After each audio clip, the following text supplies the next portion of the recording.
สบายดีสบายดีอันนี้ก็สาวจ้อยผู้ไทยสบายดีอันสาวผู้ไทยหรือว่า FC ทั้งหลายเนาะทั้งฝั่งไทยฝั่งลาวหรือต่างประเทศเนาะอันนี้ก็สาวจ้อยผู้ไทยได้มาพามาหาคุดแม่งข้าวโพพี่น้องพี่แต่บ่จักว่าสิได้บ่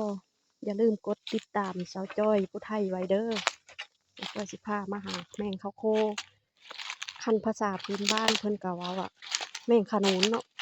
พี่น้อง แต่จ้อยก็บ่ฮู้จักตัวว่ามันอยู่แบบเลยกำลังว่าสิมาหาเบิ่งก็เจ้าว่ามันอยู่ตามกกไม้น้อยๆแต่สิจ้อยก็บ่เคยมาขุดจักเทื่อใดอย่าลืมมาลุ้นนำกันเด้อว่าสิจ้อยสิได้บ่หรือว่าอันนี้บ่เนาะพี่น้องสิจ้อยก็บ่ฮู้จักว่ามันอยู่แบบเลยสิจ้อยสิขุดแล้วเบิ่ง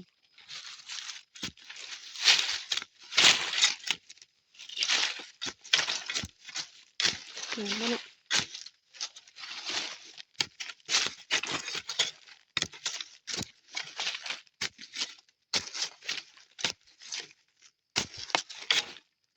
นี่คือบ่เห็น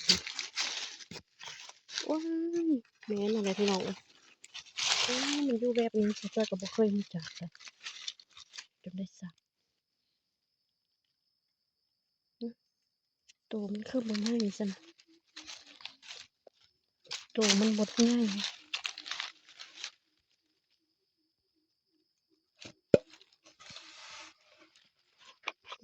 สิจ้อยบ่รู้จักว่ามันอยู่แบบเลย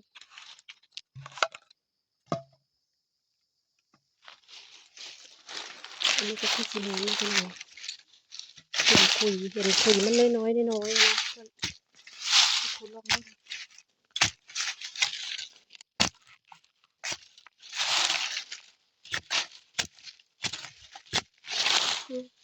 แม่นบ่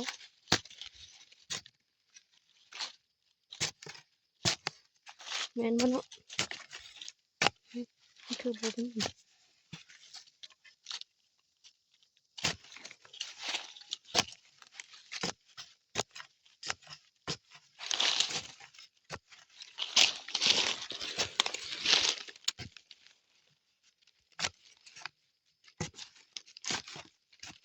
มันบ่แม่นติ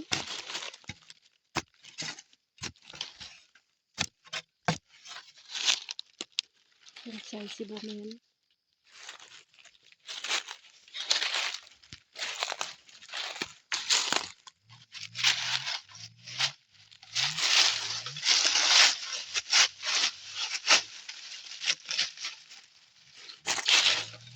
คนเคยขุดคนบ่เคยขุดผู้ชายเพิ่นบ่เคยขุด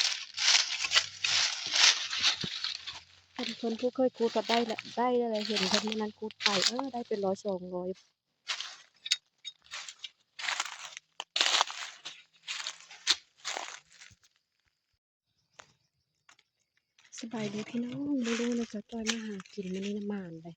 แต่ก็ว่ามาหาขุดแม่งขนุนมากับเห็นเฮ็ดพี่น้องยังเฮ็ดตาบทั้งตาบยังงามเลยดอกแม่คือเฮ็ดตาบมันดอกงามมันดอกแข็ง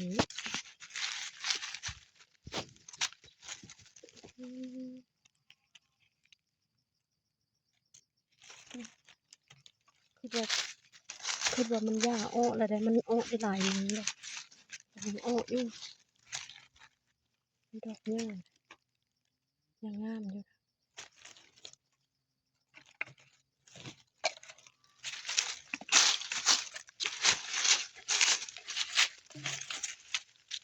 หมดเลยมันมีทะเลอ้อมันก็อ้อเนาะ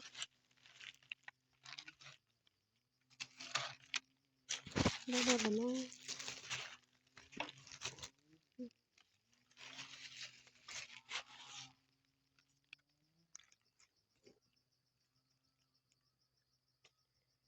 แม่งขนุนกะจะจ้อยขุดบ่เป็นพี่น้องขุดเข้าไปแล้วก็ตัดแค่แม่งขนุน2ตัวมันก็บ่ได้เลยจะขุดแบบเลิกขุยมันก็มีขุดบ่เป็นมันสิเป็นแบบนี้แล้วว่าขุยแม่งขนุนนั่นเนาะแม่นบ่พี่น้องเนาะบ่รู้จักจักบอกได้เด้อ ว่ามันแมงขนุนนะมันแมนหรือบ่แมนเป็นแบบนี้นะ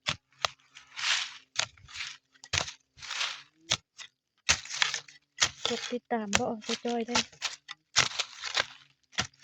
แมงขนุนมันเป็นอะไรคนเอาไปถ้ามันเป็นมันบ่เห็นมันเป็น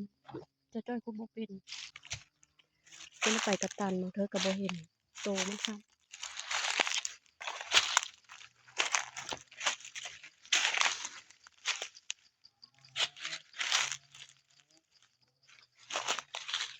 อยากมันอยู่แบบเลยแล้วเขาจะไปกูก็ได้เท่าไหร่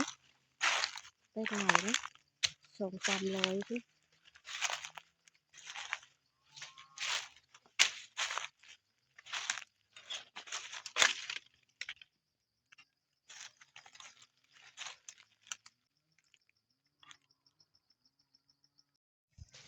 สบายดีพี่น้องมื้อนี้ก็สาวจ้อยก็ได้สาวจ้อยผู้ไทยก็ได้มาหากินอีกแล้วพี่น้องเอ้ยมาผัดพบเห็นอันนี้พี่น้องแบบหวยบ่หวยมันเห่าเบ้านี่พี่น้องมันจะเป็นแบบนี้เคยเห็นบ่เลยสาวจ้อยไปเห็นแล้วผัดโอ๊ตบ่ได้มื้อนี้เอามื้อนี้จักมันสิแซ่บบ่เนาะยามนี้นะหวยเห่าเบ้าพี่น้องเลยงามๆเลยหน่วยใหญ่พร้อมนะมันสิอยู่แบบนี้เด้พี่น้องเอ้ย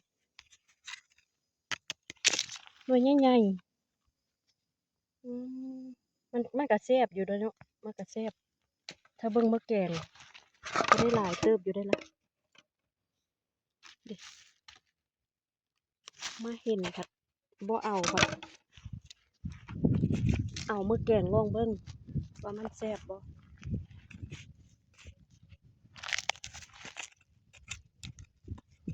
บ่เคยเห็นเลยพอทำพอดีก็บ่เห็นมาได้จิวูจิวี่อยู่นะหลายก็มาแบบหวยมันอยู่แบบนี้เนาะพี่น้องเคยเห็นบ่อยู่กลางหน้าเลยธรรมดาเฮาก็ไปโคเอาหวยอันนี้นะแต่อันนี้มันคืออยู่แบบนี้นี่มันสิเป็นแบบนี้แล้วมันสิเป็นแบบนี้มันสิเป็นจิวูจิวี่หวยอันนี้มันสิอยู่แบบนี้เนาะเป็นตะแกรงแซ่บอยู่ได้พี่น้องเอ้ยหาหน่วยมันก็ง่ายเนาะคือหวยโคนี่